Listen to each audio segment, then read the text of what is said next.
Aqui estão eles. Eles acabaram de ver o milagre mais incrível de todos, transcendendo até as 10 pragas, o esmagamento do exército do faraó. Eles estão caminhando por um mar que lhes permite terra seca. Agora eles temem a Deus e acreditam em Deus e acreditam em Moisés. Eles têm fé, ou realmente têm fé em ambos. Por pelo menos 3 dias. Sim, isso vai durar, né? Dá pra contar em horas.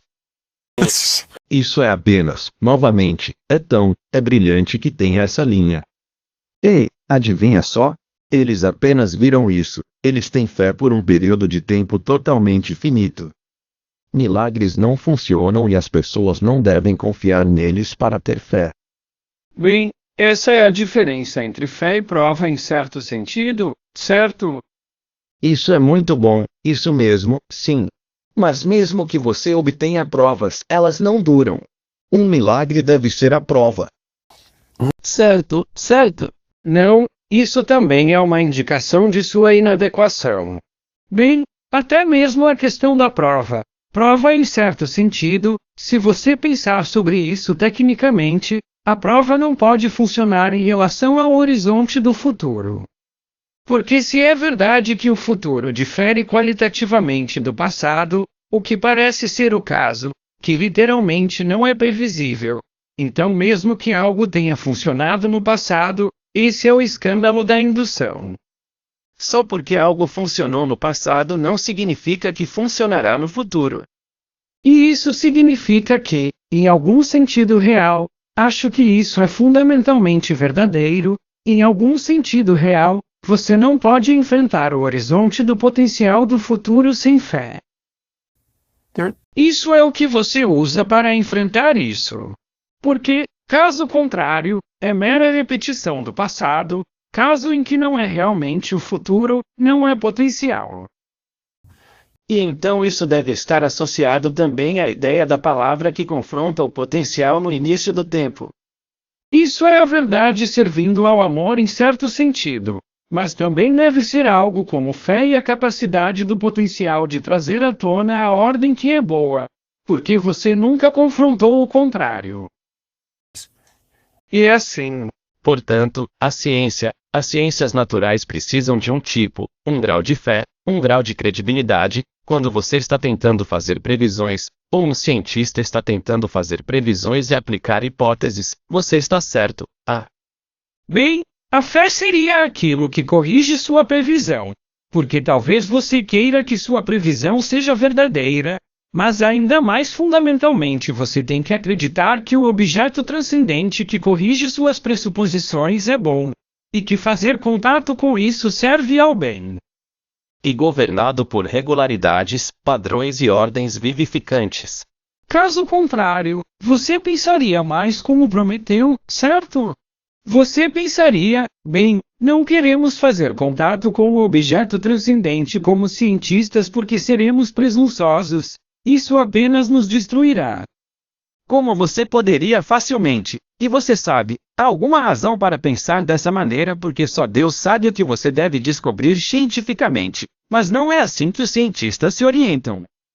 Eles pensam bem, estamos seguindo nossos logos internos e estamos fazendo contato com os logos do mundo. E se fizermos isso com diligência e ética, o resultado será bom. Isso é uma replicação do padrão bíblico. Meus secularistas nunca têm uma visão de liberdade, porque causa e efeito estão sempre olhando para trás. Certo. E você não pode esperar pelo método científico. Bem, o problema é que, em certo sentido, nesse ponto, a ciência se devora porque não acho que haja nenhuma evidência científica confiável de que somos deterministas. E acho que há um pouco de evidência científica confiável de que não apenas não somos, mas não podemos ser e nem o mundo é. É mais que não poderia haver evidência científica de que somos livres. Porque o determinista apenas diz que é preciso um passo de fé e diz que todas as nossas ações podem ser explicadas. Todo o nosso comportamento pode ser explicado em termos de causas físicas e efeitos físicos. Mas a pessoa que acredita no livre-arbítrio apenas diz que esse não é um relato exaustivo de como agimos. Agora, não há maneira científica de resolver isso. Você pode dizer, olha, eu acredito que estou livre. Eu creio que posso erguer este cálice. E acredito nisso com mais firmeza do que qualquer argumento cético que você possa apresentar. Penrose certamente acredita que não podemos calcular o horizonte do futuro de forma determinista. E mesmo que não tenhamos livre-arbítrio, temos algo que não é determinístico porque o determinismo per se não funciona. Mas Penrose acredita em provas. Ele apresenta o famoso teorema da singularidade de Hawking-Penrose por trás do Big Bang. E ele também é uma espécie de platônico. Acho que já falamos sobre isso antes. Então você pode dizer que existem provas matemáticas. Existem provas no tipo de paraíso platônico atemporal. Bem, eles também estão dentro de um mundo limitado.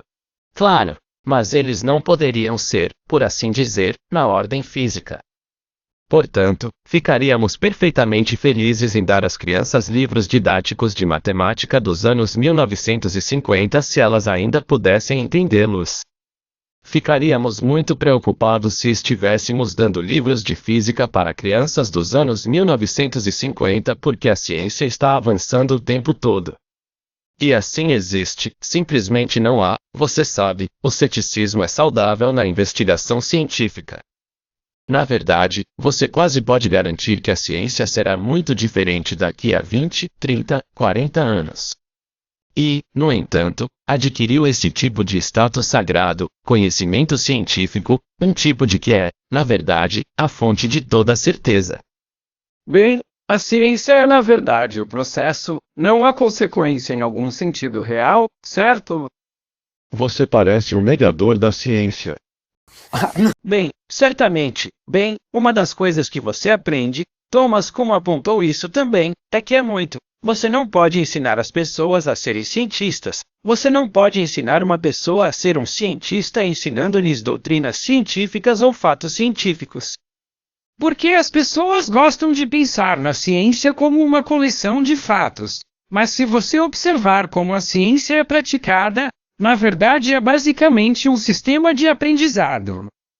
Então você vai a um laboratório com um cientista que é um praticante e um pesquisador, e você aprende em um sentido corporificado como se comportar como um pesquisador. E a maior parte disso, parte é técnica, parte é administrativa, mas uma grande parte é ética. E isso é especialmente verdadeiro na frente estatística, porque se você não tratar a revelação de seu experimento de forma 100% ética, não descobrirá nada que seja real e prejudicará sua carreira no empreendimento científico. Então, fundamentalmente, você está aprendendo uma ética de abordagem humilde e responsabilidade.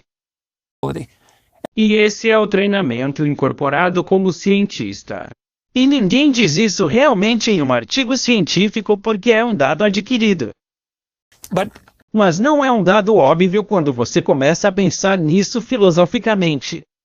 Isso também é o que Larry estava trazendo ontem à noite sobre os professores aprendendo métodos de ensino, em vez de ter uma base filosófica para ensinar.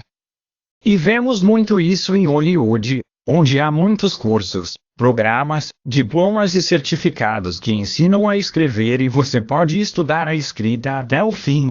Mas então você tem todas as habilidades e habilidades para escrever, então o que você é? Vai escrever sobre, porque você só estudou como escrever. Certo? E isso faz parte disso. Você e eu conversamos muito sobre isso, sobre aquilo, o deslocamento entre avatares de significado e o que eles deveriam estar ligados. É como se houvesse isso flutuando, e é como o trabalho mecânico sem sentido que foi removido do significado subjacente. Em todos esses campos. E a tentativa de reduzir ao método. Bem, a ética de que você fala, uma das mais loucas. Talvez a única vez que meu pai ficou bravo comigo academicamente foi no início do ensino médio. E eu estava debatendo, como falsificando alguns resultados, exausto às 2 da manhã, e nada estava funcionando em um laboratório de ciências. E ele disse, não há Como se estivesse com raiva de mim com toda a fúria de seu juramento de Hipócrates como médico. Era como, você não faz isso. Você não faz isso. Isso não é permitido como algo que você pode fazer. Certo, bem, não posso deixar de ver isso como um voto religioso. Isso é, não vou falsificar os dados. E esses são os dados. Se forem dados reais, há um padrão nisso. E o que os dados representam é o objeto transcendente.